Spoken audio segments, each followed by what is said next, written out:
Bienvenidos y bienvenidas todos a esta edición de Final Abierto. Esta semana vamos a hablar de política con el senador provincial Noel Brear para que nos dé su visión desde la oposición nacional acerca de los cambios que se están viviendo vertiginosos en la política argentina y el ingreso de Sergio Massa al Gabinete Nacional.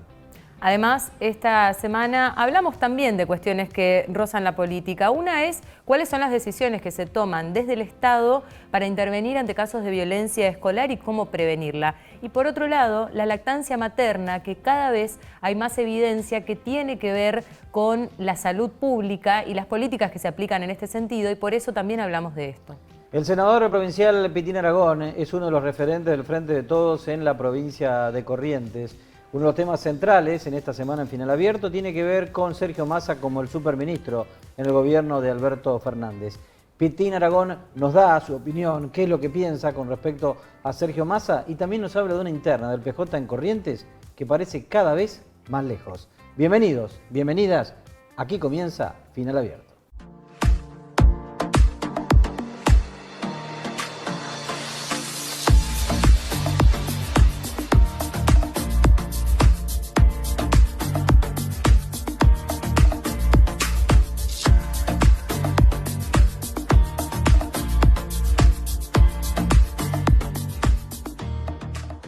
La realidad política nacional tan pero tan cambiante, ¿no? Con los sucesos que han ocurrido en los últimos días, con Sergio Massa como superministro dentro del gabinete de Alberto Fernández. Queremos ver un poquito cuál es la óptica local, ¿no? Estos cambios que se han dado en el gabinete nacional. Pitín Aragón es el invitado de esta semana en Final Abierto. ¿Qué tal? Buenas, ¿cómo estamos? Buenas noches para ustedes y bueno, para todos los trabajadores del estudio. Bueno, ¿qué significa lo de Sergio Massa? Un ministro con plenos poderes, ¿cómo lo ves y cuál es la lectura que haces? Bueno, me parece que más allá de lo de Sergio en concreto, sí, lo que siento es que se empieza a ver algún nivel de coordinación que venía demandando la gente en cuanto a lo estrictamente político, porque todos tenemos entendido que ha sido un acuerdo de múltiples partes del gobierno para que Sergio Massa tenga esa acumulación de definición administrativa que en concreto es lo económico, ¿no? Lo que estamos intentando resolver, que previo a la llegada de él había sido muy dramática la cuestión con lo que fueron las diferentes corridas que tuvo el dólar blue en las semanas previas a su asunción. Así que hoy por hoy estamos esperando los anuncios del miércoles y augurando las mejores gestiones para él, ¿Sos ¿no? optimista o no? Mira, nosotros cuando hablamos de optimismo tenemos que remontarnos a lo que nosotros pensamos en el principio, ¿no? De nuestra gestión, que nuestra intención era restablecer los vínculos y el bienestar de la gente que menos tiene. Y esa es la gente que mayores problemas está padeciendo en este momento. Así que cuando yo hablo de buenos augurios en su gestión, me refiero a que los trabajadores y los pobres de la Argentina puedan tener un mejor pasar, porque si uno analiza las definiciones económicas y las estadísticas económicas de la macroeconomía han sido todas positivas en relación al año anterior, del 2020 al 2019, 2021 al 2020 y 2022 en relación al 2021. Pero lo que necesitamos es que el bolsillo de los trabajadores y los pobres esté mucho mejor. Y eso hoy no sucede. Y por lo tanto, ¿qué tipo de políticas deberíamos esperar a partir de ahora? Con este nuevo gabinete que se conforma, con todo un equipo que hay mucha expectativa sobre eso, porque se escucha esto de que bueno, viene mejorando, pero hace falta todavía aumentar la sensibilidad de la mejora en todo caso, ¿no? ¿En qué ámbitos creen ustedes que debería venir las primeras decisiones que se tomen? Bueno, mirá, siempre la primera definición tiene que... O sea, hay una cuestión que es que si la inflación sigue subiendo, no tiene sentido hacer nada de lo otro, porque claro, lo que perdemos es el poder adquisitivo. Entonces, la primera definición es que los mercados tengan un poco de calma para que esa inflación no siga explotando el bolsillo de los trabajadores y de los pobres. Y después, por supuesto que nosotros entendemos que la gestión nacional tiene que tener una cara mucho más grande, mucho más amplia, mucho más abierta y mucho más cerca de una política social, ¿no? Y es más, no alcanza solamente con programas sociales, sino que hay que tomar de verdad el toro por las astas y empezar a discutir la cuestión de los precios. Ahí toda la plata que vemos que son excedentes en la macroeconomía, es la que falta en la micro. Entonces nosotros entendemos que hay discusiones políticas que hay que dar, y es lo que venimos diciendo hace rato.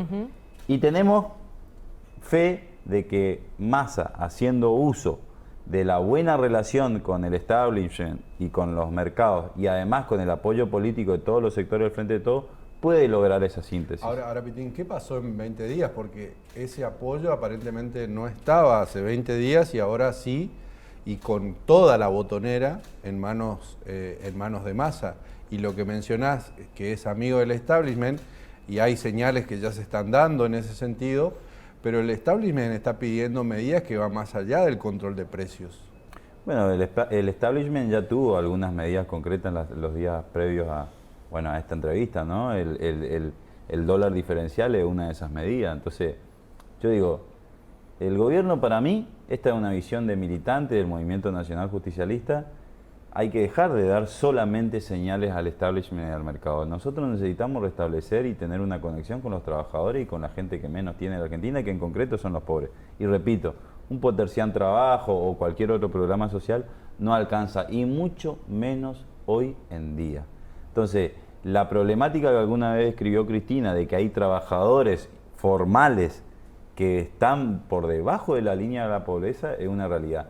Y cuando hablamos de nuestra región es mucho más real todavía, porque los salarios son de los más bajos de la Argentina. Entonces, a mí me parece que esas cuestiones nos pegan de lleno, incluso en lo estrictamente electoral en Corrientes. Tal vez los resultados del año pasado hubiesen sido un poco mejor si el gobierno nacional hubiese tenido una cara más social de cara a nuestra región. Ahora, ¿se transforma Massa en una especie de presidente?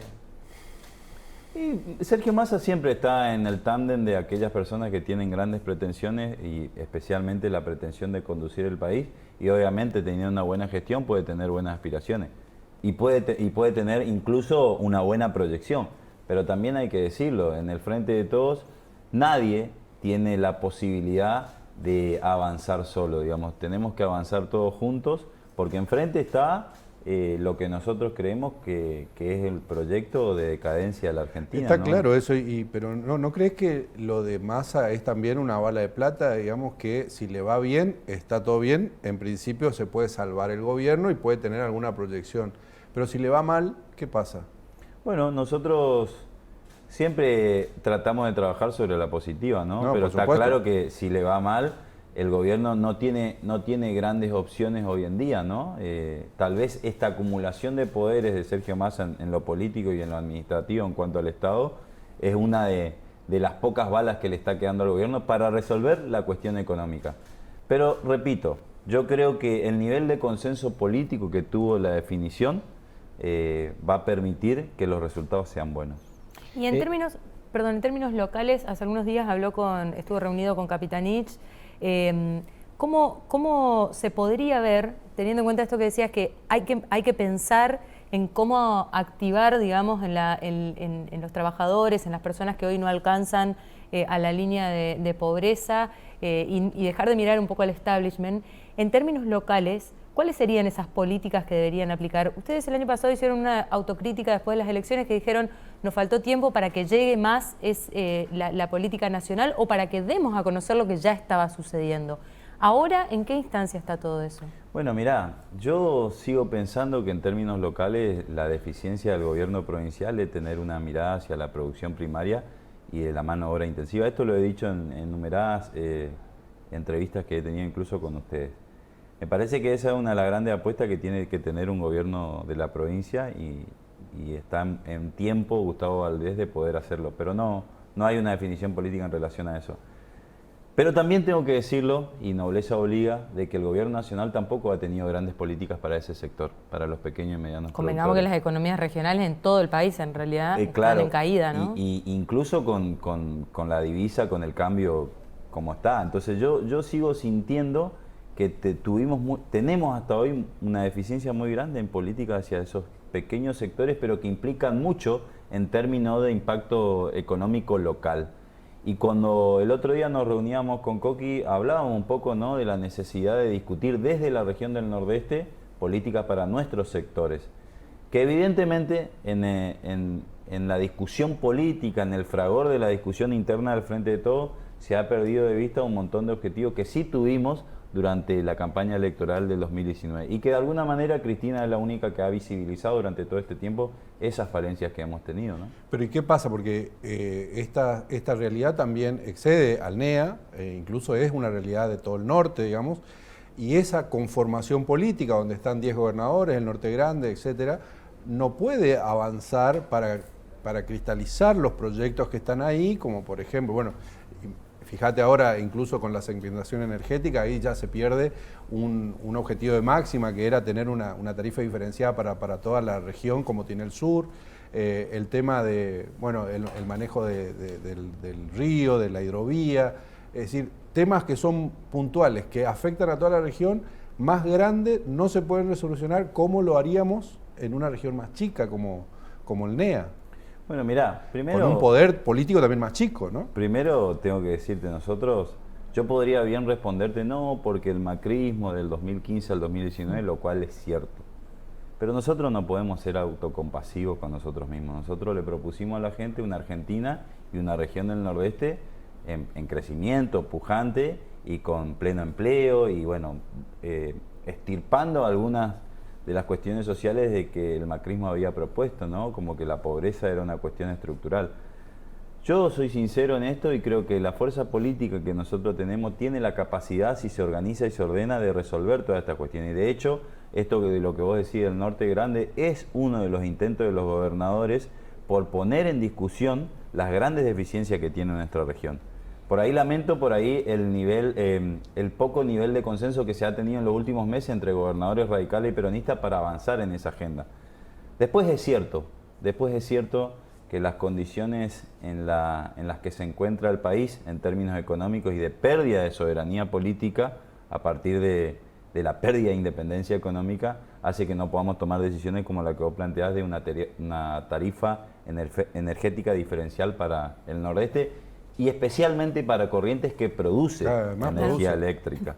Lo hemos planteado, lo hemos dicho, lo hemos puesto arriba de la mesa. Yo incluso lo he hablado con el presidente del bloque cuando me tocó ser diputado nacional, que en ese entonces era Máximo Kirchner, y se ha contemplado la situación, pero hemos llegado a esta situación sin poder definirlo, así que seguramente la salida es política y yo apelo a que la organización del Frente de Todos sea mucho mejor para poder encontrar soluciones a esas cosas. Pitín, ¿te ves militando la candidatura de presidente de Sergio Massa o no? Yo me veo militando la candidatura a presidente de Sergio Massa, de Cristina Kirchner y de cualquier otro compañero o compañero que represente mucho mejor de lo que hemos representado hasta ahora el proyecto que nosotros tenemos. La verdad es que desde mi rol militante... Pero claramente él se ubica así, soluciona un poquito el incendio económico que tiene el país, se ubica como un potable candidato a presidente. Por supuesto, lo afirmo, digamos. Ya mismo, de hecho, la figura de Massa con plenos poderes o con poderes múltiples por lo menos, desinfla un poco la figura presidencial, claro. Lo cual, si además agregamos o nos ponemos de acuerdo con que Massa es una bala de plata, si sale mal, solo queda Cristina Kirchner como respaldo de todo esto. Bueno, mirá, yo le voy a contestar con un diagnóstico. Nosotros nos encontramos después del 2015 con la necesidad de reconstruir el Frente Nacional. ¿Sí? El Frente Nacional lo integran las fuerzas populares y también la burguesía argentina. Y en esa conformación nosotros tenemos que tener perspectiva histórica. Hoy tal vez la idea es reconstruir el Frente Nacional. Y en esa puja y en esa correlación de fuerza del espacio político, nosotros siempre intentamos que sea más nacional y popular que solo nacional. No sé si respondí. Pero Massa representa más a la burguesía. Bueno, por eso decía que hay que tener una perspectiva histórica. Para mí Sergio Massa es parte del Frente de Todos y al margen de lo que represente es una necesidad política en este momento para la Argentina. Así como lo fue Alberto Fernández en su momento, podría ser esa misma resignación de los... No sé si resignación, la perspectiva histórica que hay que tener, digamos. A mí me encanta el Che Guevara y Fidel Castro y el general Perón y Eva Perón, pero tal vez Corrientes no está preparada para figura de esa estirpe, digamos. Son tiempos que se viven. Sin embargo, tuvo 3 gobiernos peronistas en algún momento de la historia, es decir, no es que no... Bueno, pero 3 gobiernos ¿de cuántos? Pero peronistas, al fin. Es bueno, decir, por eso yo digo, hay momentos en la historia, la sociedad es la que termina definiendo. Pero además, en momentos donde los partidos conservadores eran fuertes, ¿no eran? Sí, por supuesto. Por eso digo, hoy entendemos con perspectiva histórica que estamos en esta disyuntiva y avanzamos de esa manera. ¿Sí? Lo importante para nosotros los militantes, repito, del Movimiento Nacional Justicialista, es no ser una colonia, ¿no? Seguir siendo un país. Y el Partido Justicialista de Corrientes, porque vemos que todo el diagnóstico está enfocado en la unificación, en las internas para poder sanear la cuestión del Partido Justicialista, pero también vemos chisporroteos internos que no se terminan de definir. ¿Qué va a pasar con el PJ? Bueno, primero los chisporroteos son normales cuando se está discutiendo una conducción, ¿no? O una síntesis de una conducción, porque hay pretensiones, hay egos en el medio, pero lo que a mí me gustaría siempre es que haya más ideas concretas y proyectos provinciales. ¿Qué va a pasar? Y que estamos todos empujando para que haya lo antes posible una resolución. Ya estamos en agosto ya. Claro, por eso, pero yo lo he dicho en anteriores y lo planteo en todos lados, ¿no? Para mí es necesario tener un partido justicialista con autoridades correntinas. Lo dije en todos lados. Va pasando el año. Y bueno, estamos muy atados también a la cuestión nacional, ¿no? Siempre la urgencia nacional y depender ahora, Petín, de la ciudad puerto hace que no tengamos esa posibilidad de votar en octubre me parece como que se va desvaneciendo. Depender de la ciudad puerto nos quita un montón de cosas a nosotros. Autonomía, por ejemplo. Por ejemplo. Y la agenda de los porteños no es lo misma que la de los correntinos. Bajo ningún punto de vista no es la misma.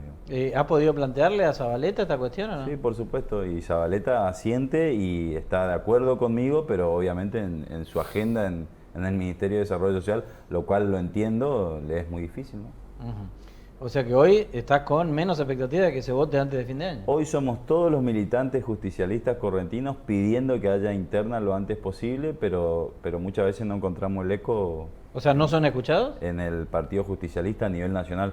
No solamente hablo de Juanchi Zabaleta, ¿no? Porque Juanchi es de alguna manera la representación de un montón de decisiones que hay que tomar. O sea, ¿no son escuchados? No digo que no somos escuchados, pero digo que la prioridad, termina siendo otra cosa. Y digo algo, aclaro esto, y tienen razón, ¿no? Está bien, convengamos que hablar de justicialismo o de ismos cuando la gente no tiene para Bueno, comer. Está bien, pero el peronismo correntino hoy no tiene sus autoridades constituidas, se sigue perdiendo tiempo. Bueno, no la tuvo tampoco en el 2019 y en el 2017 tampoco era tan relevante. Digo, al margen de quién es el presidente o presidenta, lo que hay que entender es que los liderazgos se construyen ganando elecciones generales, no disputando una interna. Sin duda, pero el Partido Justicialista tiene un rol institucional que no está cumpliendo al ser el partido de la oposición más importante que tiene en la provincia de Corrientes y no estar en escena, no estar constituido, estar desbandado, también lesiona la institucionalidad democrática porque el oficialismo hace todo solo, digamos. Y es un factor, pero no es determinante en el todo, digamos. Yo te puedo dar miles de ejemplos donde el Partido Justicialista pasaba por un lado y el peronismo por otro, digamos. Eso la verdad que no es determinante en absoluto. Lo cual no está bien tampoco, ¿no? No, por supuesto. Lo que tenemos que entender es que nosotros tenemos que representar. Claro. Que representar. Y eso es lo que estamos discutiendo. Y me parece que eso es lo que hay que terminar de discutir de una vez por todas. Es decir, nosotros estamos del lado de los pobres y los trabajadores de la provincia de Corrientes y es lo que queremos representar. Eso implica a veces 90% y a veces implica 10%. Está bien, pero más allá de los nombres estamos hablando de lo mismo. O sea, sí, por supuesto. Yo en eso no tengo discusión con vos, pero lo que digo es resolver la cuestión del Partido Justicialista no nos hace ganar directamente la elección general. Petín, muchísimas gracias. No, gracias a ustedes por invitarme. El senador provincial, Petín Aragón, esta semana en Final Abierto.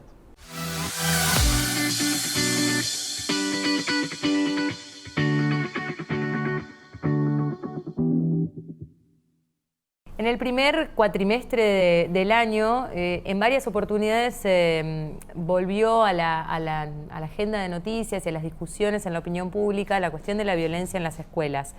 Retomamos ahora, después del receso de invierno, nuevamente las clases y nos preguntamos cómo se trabaja en el día a día en las instituciones escolares para tratar de evitar estos casos de violencia escolar y mejorar la convivencia en los ámbitos educativos. Por eso hoy nos visita Julia Sáenz para hablar acerca de esta cuestión. ¿Cómo estás, Julia? Gracias por venir. ¿Cómo estás vos? Bueno, bien. ¿Cómo están trabajando? ¿Con qué dispositivos en las escuelas para justamente tratar de prevenir o hacer frente a cuando se presenta un caso de violencia? Sí, En principio, bueno, en la escuela nosotros venimos trabajando ya con nuestra herramienta más importante son los alumnos mediadores, ¿no? Pero no podemos dejar de lado que la violencia no es escolar, ¿no?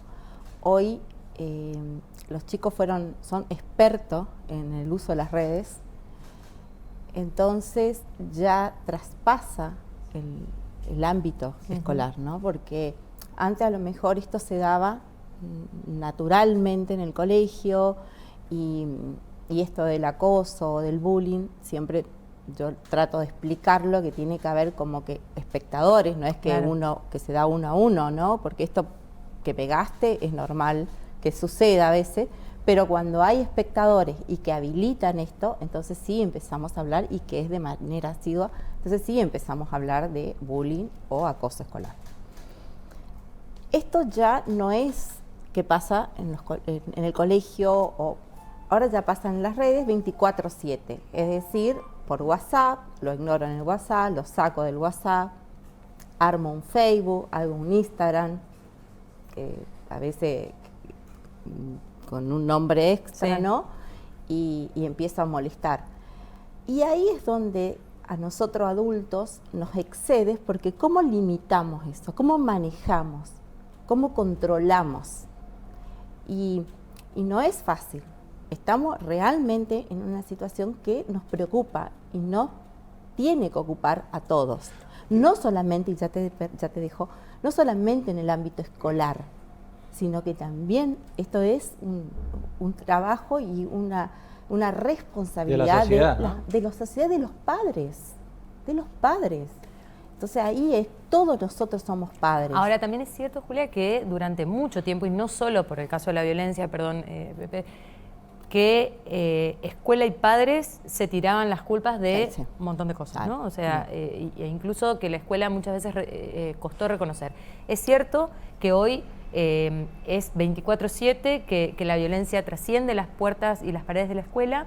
Ahora hay una categoría que tiene que ver con lo escolar, porque en lo escolar se juega también la socialización, pero también el desempeño. Dentro de una escuela miden el desempeño de un chico o una chica, y muchas veces ese chico o esa chica está afectado por un contexto violento o por una acción violenta, y le impide justamente ese desempeño por el que está siendo evaluado. Claro. ¿Cómo se gestiona esa convivencia? Y ahí es donde una de las cosas que yo siempre digo es no minimizar, porque si los chicos piden ayuda, y a veces los adultos dejamos que ellos los puedan resolver, entonces, y ellos no tienen herramientas para resolver, entonces no podemos mirar para otro lado.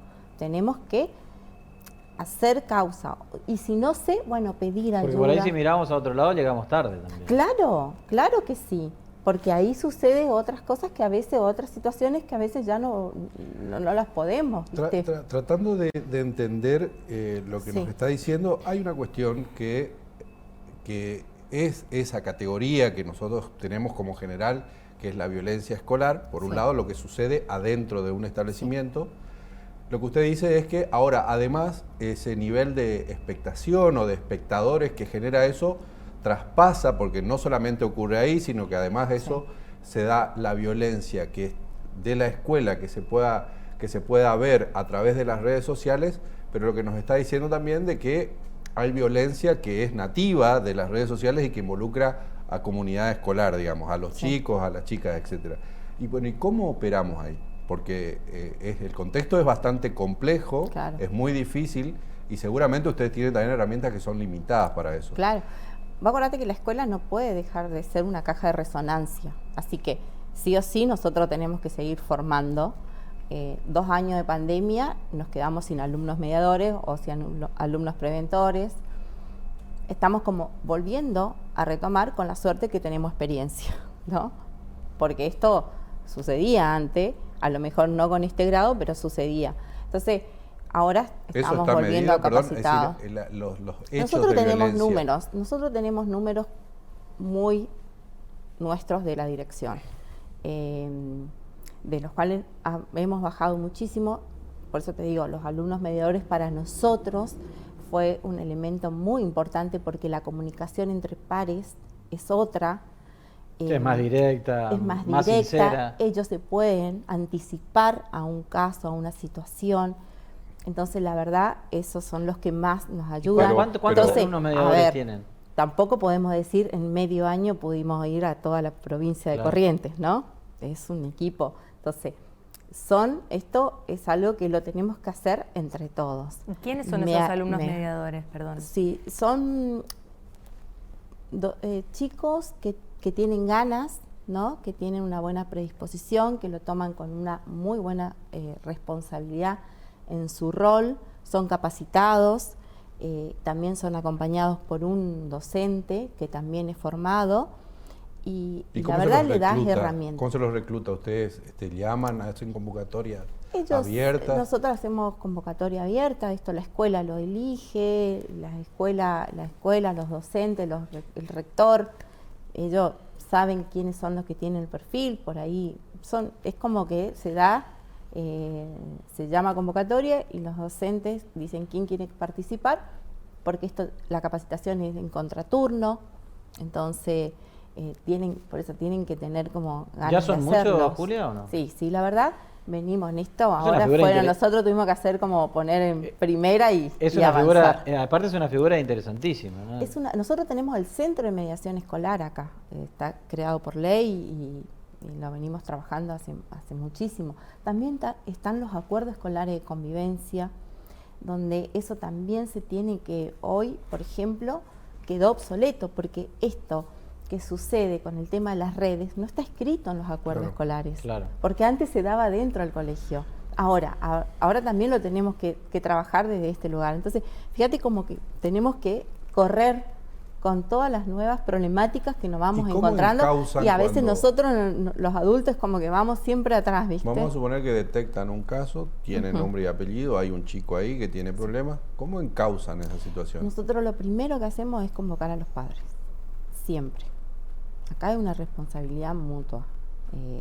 Los padres tenemos que hacerle partícipe de eso. No puede decir, no, mi hijo no hizo eso, mi hijo no es capaz de hacerlo. Él está sufriendo, porque acá hay 2 chicos que están sufriendo, porque seguramente por ahí le pasan cosas también a él, ¿no? No es que decimos, sí, uno es el agredido, el otro agresor. No pasa por ahí. Son adolescentes, son chicos que no están pudiendo resolver de alguna u otra forma, entonces buscan la forma que mejor les sale. Entonces siempre tratamos de ver desde ese lugar. ¿Y qué recepción tienen de los padres? Y hay de todo, pero la idea siempre es mirar. En general, es como que también ellos también están en una situación de que no saben por dónde correr. Siempre acá, el que primero reclama o el que primero está preocupado es el que está siendo agredido, ¿no? El padre. Ese es el primero.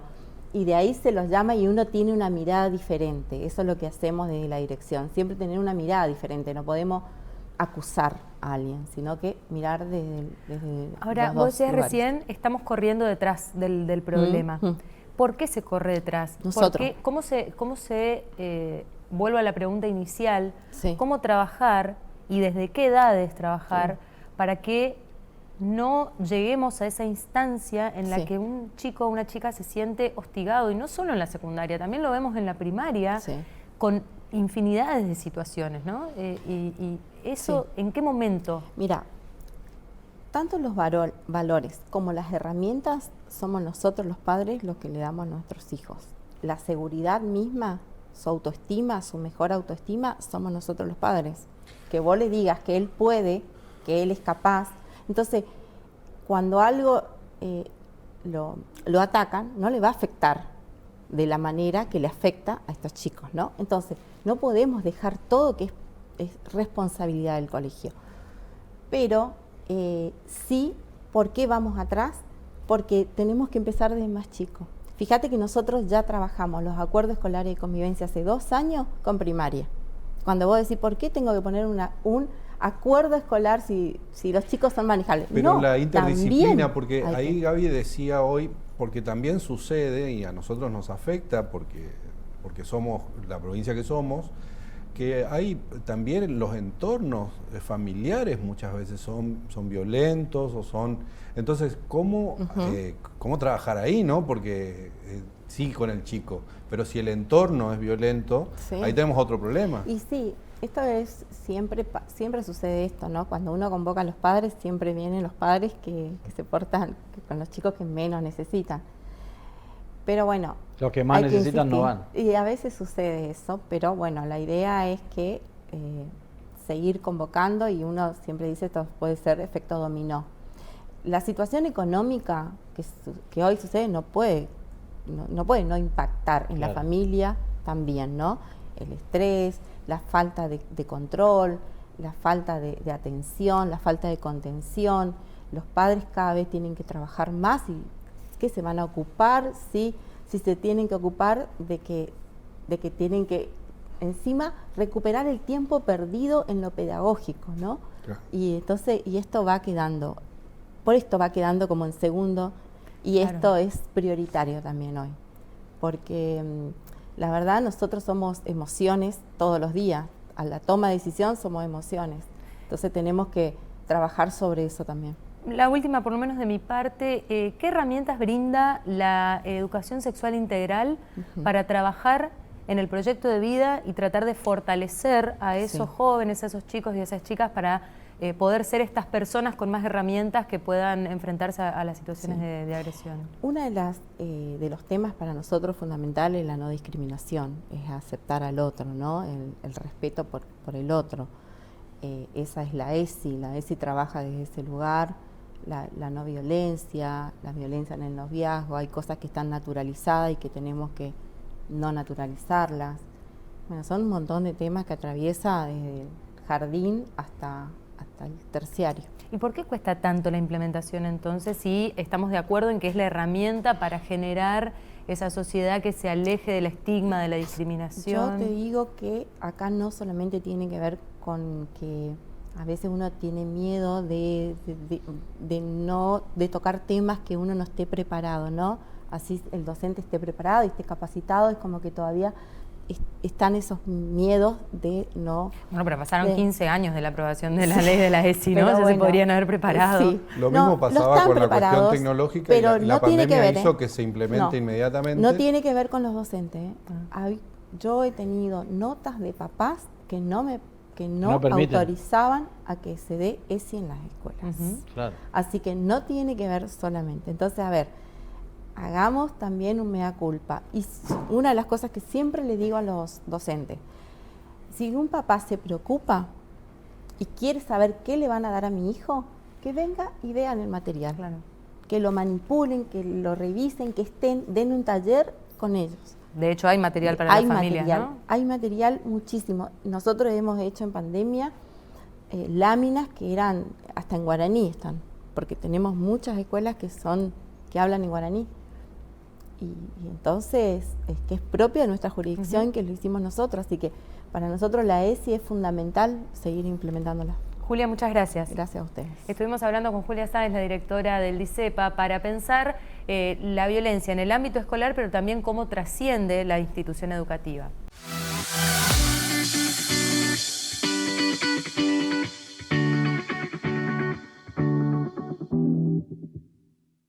Esta semana recibimos aquí en Final Abierto al senador provincial Noel Brear para hablar un poco de política nacional, pero también su implicancia en lo local. Senador, gracias por estar acá, por aceptar esta invitación.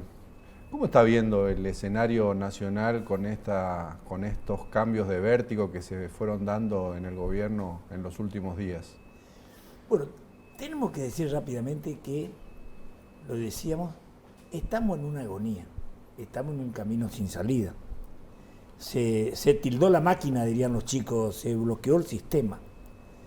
Tan es así que Massa era imposible que llegue con la acumulación eventual de poder en un esquema tripartito que tienen armado el gobierno, en las condiciones que llega. Llega en lo que se llama la no exigibilidad de otra conducta. El gobierno quedó sin alternativa, sin hoja de ruta, quedó tildado y nos encontramos con que el Ministerio de Economía duró 44 días la anterior ministra.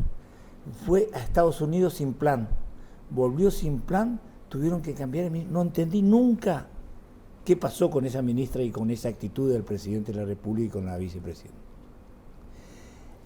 Las expectativas que nosotros tenemos en general, todo cambio genera algún nivel de expectativa, están gastando su última bala de plata, después de esto ya no tiene, el mandrake se le acabó. Sí, queda Cristina Cuando el mago Kirchner empieza a mostrar toda la magia, cómo hace la magia, se terminó el mago. Y yo creo que este gobierno está mostrando, Alberto se dio vuelta y mostró cuáles son las magias. Entonces, se están quedando sin instrumento. Esta es la última bala. Genera algún nivel de expectativa y ojalá que lo haga, porque todos estamos en el barco. Entonces, ¿quién no tiene un deseo de que le vaya mejor, aunque uno le tenga que ganar después? Esto es un tema aparte, ¿no? Pero yo creo que llegó un momento que solamente un desgraciado de la Argentina, cuando ve sufrir la gente, puede decir que le vaya mal porque es la única forma de ganarle. Yo la verdad que ya quiero que le vaya bien. Ahora, si le va bien, es candidato a presidente. Ojalá. Ojalá, no tengo problema. Mientras sea el candidato nomás y quede ahí, no hay problema. Que no sea el presidente, ¿no? Si le va bien, sí, el candidato Sergio Massa tiene chance de ganar las elecciones. Mire, tiene y ojalá que nosotros compitamos contra uno bueno, con pergamino que tenga que exhibir y nos obligan a nosotros a superar a eso. Sí, pero más allá de la cuestión electoral. Pero yo le cuento una cosa para evitar Disneylandia, ¿no? Nosotros estamos mal, nosotros el gobierno, digo, y todavía no empezamos a pagar, ¿eh? Porque acá lo gracioso que ellos nos explican, está bien la deuda que dejó Macri, los problemas, todo lo que conocemos, pero esto no pagaron, esto hasta ahora firmaron papeles de financiación para el 2024, 2025, 2030, llamémosle los tres.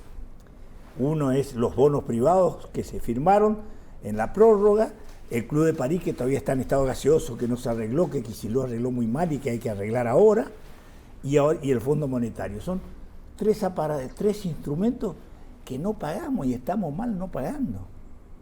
Sí, bueno, no pagando es una forma de decir, siempre hay que pagar, siempre se van haciendo adelantos, siempre hay que hacer reservas, siempre hay que renegociar incumplimientos, entonces a mí no me asusta. Sí, pero más yo le voy a decir una cosa, yo tengo muchos años de esto, tengo 20 y pico de años trabajando en la Comisión de Presupuesto, nacional y provincial.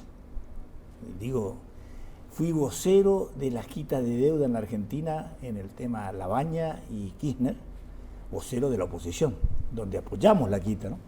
Me tocó a mí ser vocero. Digo, hablo con algún nivel de experiencia, hicimos curso y yo le digo una cosa que capaz que le asusta a la gente, ¿no? De acá en adelante vamos a vivir, para salir de la situación que estamos, vamos a tener que pasar por amenaza de default, por reestructuraciones de deuda, por renegociaciones de deuda, por incumplimiento. Una vez la historia argentina. Pero profundizado. Por quitas. O sea, ¿usted ve un escenario todavía muy complejo. Para los que ¿Más difícil de lo que estamos ahora? Sí. Por eso, más allá de la cuestión electoral, Noel, la cuestión estoy hablando para el que venga. Por eso. Yo ya doy por perdido. Esto sinceramente le digo, ni Massa resuelve este tema. Por lo tanto, la oposición hoy en la comida decíamos Massa Morra, ¿no? Podría ser gobierno el año que viene. Ni Massa Morra resuelve este tema porque está... La verdad que a ellos se gastaron el poder político. Bueno, pero déjeme hacerle una pregunta. Perdóname, más allá de esta cuestión electoral, vamos a suponer que está el problema, y el problema no se resuelve ni hablando, ni diciendo, ni nada. Y si el gobierno le va mal, pierde las elecciones, la oposición se va a tener que hacer cargo del problema. El problema estoy está. Diciendo, ojalá que le vaya bien y que sea el candidato, porque quiere decir que va a ser una situación menos compleja de lo que yo analizo. Aquí hay que pensar que ya no es un problema de ideología, te digo sinceramente, no quiero caer en... Acá hay que pensar que vamos a tener que hacer, por ejemplo, vamos a tener que hacer un fondo, esta es mi teoría, no es de algo, un fondo fiduciario. Usted sabe que el Estado, como Estado, no puede recomprar su deuda. Es prohibido en el sistema en la armaje. Si supone que la deuda en cotización esté al 20%, al 15%, y uno diga, che, este año debo 50.000 millones, si yo voy junto 8.000 millones me compro la deuda, eso no está permitido en el sistema. Pero va a haber que armar, esto estoy diciendo como no estoy en el gobierno, puedo decir, ¿no? Porque algunos dirán, está loco, ¿no? Se llama Fondo Fiduciario Soberano, pero sin decirlo. con empresas nacionales. Llámese YPF, llámese Techin, si usted quiere, empresas nacionales, un grupo de empresas nacionales, armar un sistema, fondear el sistema y ver cómo uno de los instrumentos va a ser recompra de deuda. Ahora, no, digo, le genera un tipo... No tenemos otra salida, porque, o si no, se nos van a reír.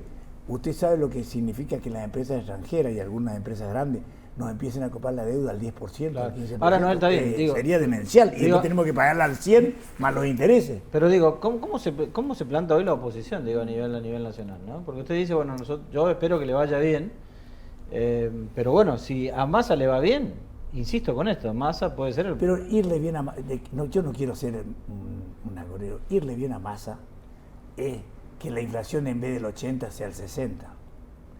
Y la gente... ¿Usted cree que eso no cambia el escenario electoral? ¿Y por qué? ¿Por qué va a cambiar si tenemos problemas estructurales muy serios? Tenemos 7 billones, a ver si le entra en la cabeza, 7 billones, para hacerle un número. 1 billón es 4 presupuestos de corriente. Quiere decir, tenemos 28 presupuestos de corriente en la elite, que son deudas futuras del Banco Central, que es el déficit. Bueno, pero eso que termina una explosión, todo esto, ¿no? Si nos manejamos bien, sí. Pues este mes, por ejemplo, hubo vencimiento en la elite de 500.000, 2 presupuestos de la provincia de Corrientes. Y se pagó, se pudo refinanciar a altas tasas, se aumentó las tasas, creo que se negoció al 68%. Y aumentaron la deuda porque no solo lograron pagar los 500, sino creo que... Ahora está bien, pero lleva al terreno político, sí, ¿no? Sí, si no, pero si no, te quiero demostrar la... No, está bien, digo, pero del terreno netamente político, preguntarle, ¿no? Así como está hoy el escenario, ¿qué caminos debe seguir la oposición a nivel nacional?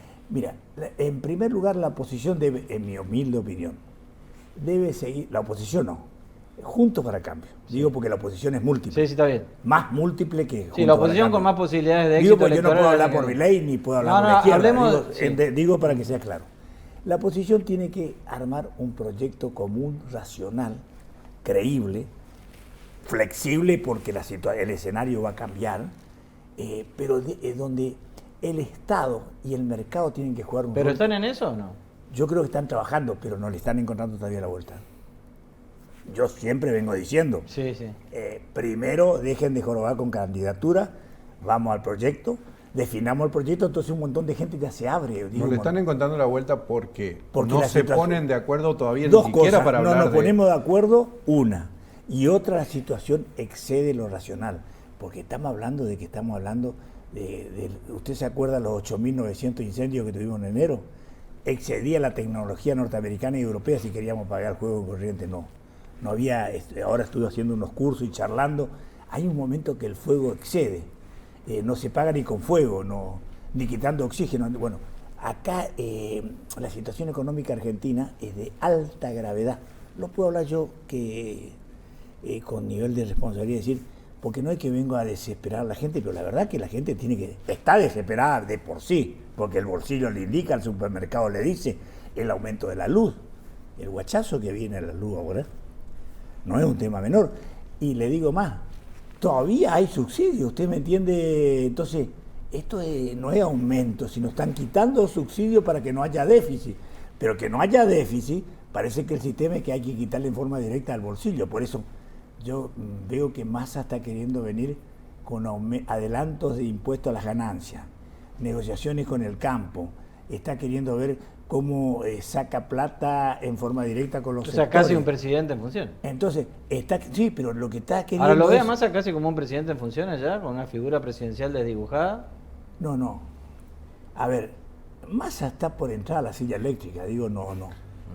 Yo no quisiera estar en el lugar de Massa, digo sinceramente, le toca una responsabilidad. Me hace acordar a Jesús Rodríguez.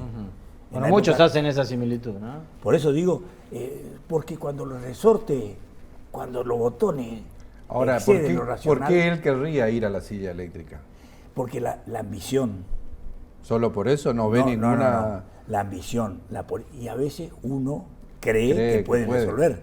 Y a veces como usted vio que la política tiene algo de magia, que la economía es realismo, ¿no?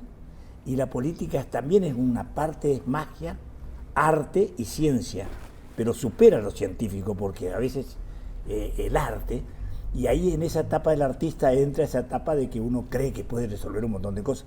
Y lo peligroso de eso es caer en lo que se llama el voluntarismo político, donde tiene una visión de espejismo. En el desierto es muy común, cuando usted busca el oasis, por ahí la sed, el exceso de sed hace que crea que ya está en el oasis y no está. Básicamente usted es pesimista. Yo soy, como dice Gramsci, lo repito siempre, un pesimista a la inteligencia y un optimista a la voluntad. Senador, muchas gracias. Estábamos hablando con el senador provincial Noel Blear acerca de esta realidad que nos toca vivir a todo el país.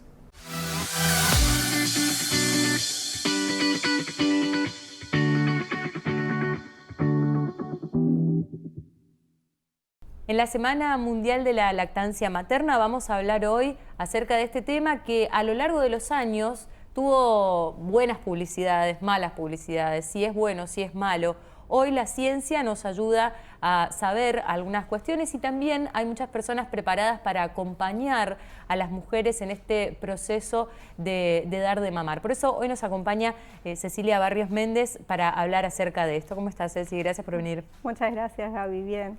Bueno, ¿cómo ves hoy en día esta vinculación con el acto de amamantar, con la vinculación de la mamá y el bebé a través y de todo el entorno, ¿no? A través de este momento que es tomar la leche materna? Bueno, hoy tenemos mucho más espacio, ¿no es cierto? Y las redes sociales y la información es más accesible, entonces siento que las madres están más acompañadas de cierta manera, pero aún así esa información que podemos encontrar muy fácilmente no siempre es información verídica, entonces a veces es contraproducente también, ¿no es cierto? Entonces es fundamental poder constatar con alguien esa información que nos llega para ver si es correcto o no lo que estamos leyendo, ¿sí? Es importante esto que estás diciendo de la vinculación, porque para el establecimiento de la lactancia primero tiene que estar el vínculo. Claro. Y esto se logra en la primera hora de vida, ¿sí? Se inicia. Por lo tanto, estamos hablando de que ese contacto que funda es lo que de alguna manera nos va a permitir después seguir adelante. Y en esto te pregunto, ¿cuánto incide el hecho de, bueno, que cuando nace el bebé, ya sea por parto normal o por cesárea, pueda estar con la mamá, tener contacto con la mamá? Muchas veces lo llevan directamente a la sala de revisión. Bueno, ¿qué pasa con ese momento? Bueno, es fundamental, a ese momento se le llama la hora sagrada y es fundamental que se respete, que prioricemos el contacto de mamá y bebé, que no haya esa separación rutinaria que aún hoy en día sucede, ¿no es cierto? ¿Por qué? Porque cuando el bebé nace preparado para amamantar, nace con los reflejos para acoplarse al pecho, y si es lo primero que entra en la boca de ese bebé, ¿sí? Si se pone a ese bebé sobre el cuerpo de la mamá, va a llegar hasta el pecho, se va a acoplar y eso crea una impronta en la boca del bebé, una marca que está demostrado hoy científicamente que a futuro benefician el mantenimiento de la lactancia, ¿sí? Que como vos bien decís, no tiene que ver con que si nació por parto vaginal o un parto por cesárea, ¿no es cierto?, sino con respetar ese contacto, esa hora sagrada, sabiendo que todas las vacunas, las intervenciones que se le hacen a un bebé cuando nace, como pesarle, ponerle las gotas en los ojos, la vitamina K, todo se puede hacer sobre el cuerpo de mamá. Claro. Esto se puede hablar, ¿no es cierto?, con el obstetra y con el pediatra para acordar que eso suceda.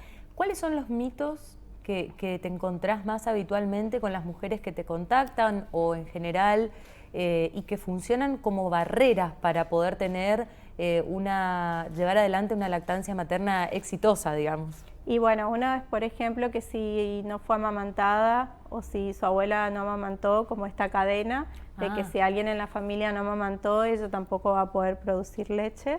Eso emocionalmente... Qué fuerte eso. Fuertísimo, porque además, si bien no es genético esa cuestión, bueno, queda grabado en la emoción. Entonces ahí hay que hacer un trabajo en equipo, ¿no es cierto? Trabajar con una dula, con una psicóloga perinatal, más una puericultora o asesora en lactancia para poder encauzar eso, porque realmente todas producimos leche. Claro, eso no es cierto, digamos, Eso no es cierto. No es hereditario el hecho de no poder dar de mamar. Claro, y habría que ver por qué no pudo amamantar Claro. esa mamá, esa abuela, esa tía, qué dificultades tuvo para que no se sostenga la lactancia y no necesariamente haya sido que no produjo leche. Ujú.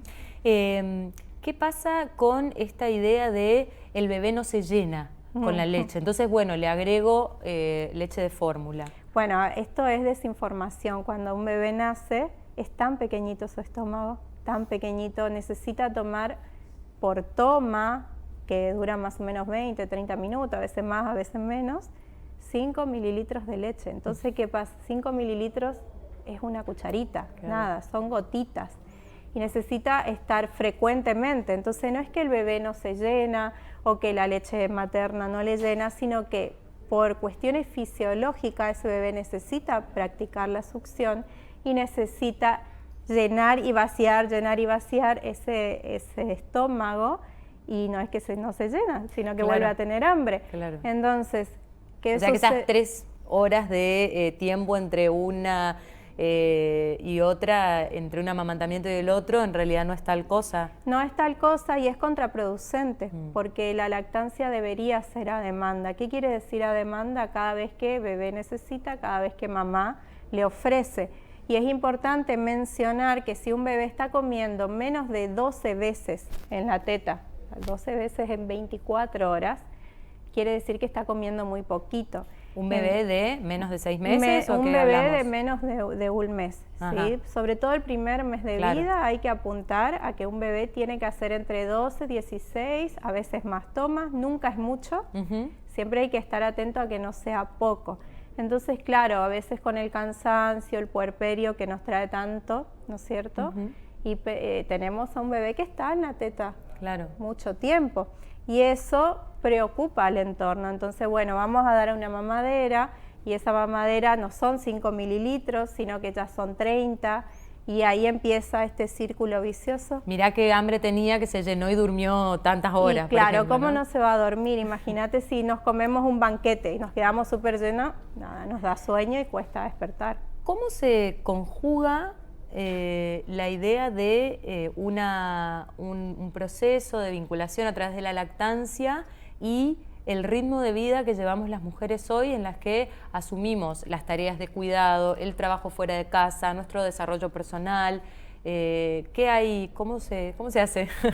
Y es posible sostener la lactancia cuando está acompañada por el deseo. Entonces, a ver, todas podemos amamantar y sostener el amamantamiento, pero necesitamos una red que nos acompañe. Entonces, por ejemplo, a veces una madre quiere amamantar, pero tiene que volver al trabajo remunerado a los 2 meses y cuesta un poco sostener esa lactancia.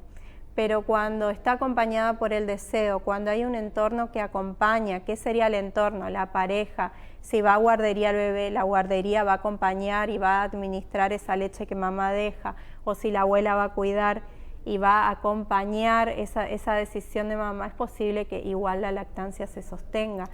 Y cuando hay deseo, la lactancia es placentera, ¿sí? Entonces, hacia eso apuntamos, ¿no? Eso está bueno, ¿no? Poder pensar que es un acto de placer también para la madre sostener la lactancia. Es que venimos atravesados por la idea de que tanto la maternidad como la lactancia es un sacrificio, ¿no? Y nosotras, desde nuestro lugar, yo como asesora y las que acompañamos maternidades, tratamos de promover esto de la lactancia informada para que sea placentera y sostenida. Claro.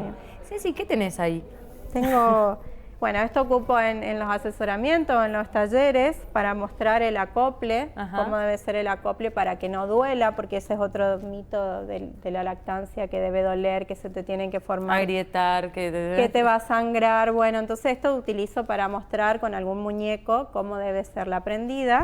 Y de este lado, si puedes ver que no tiene pezón, bueno, entonces este ocupo para mostrar que el bebé se puede prender a la teta, aunque no haya pezón. Otro de los mitos también, Otro de los mitos, ¿no? Porque el bebé no come por el pezón sale la leche, pero el pezón queda muy profundo en la boca, amamanta, ¿sí? Claro. Acoplándose de la areola. Entonces, Es un una material herramienta. didáctico. Exacto. Sí.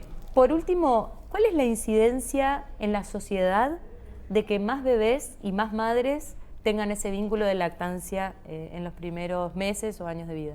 Bueno, tendríamos que priorizar siempre que haya deseo, ¿no es cierto?, de amamantar, porque favorece lo que es el apego seguro y lo que es el desarrollo saludable, y eso no es algo que se ve a corto plazo, sino que es a largo plazo.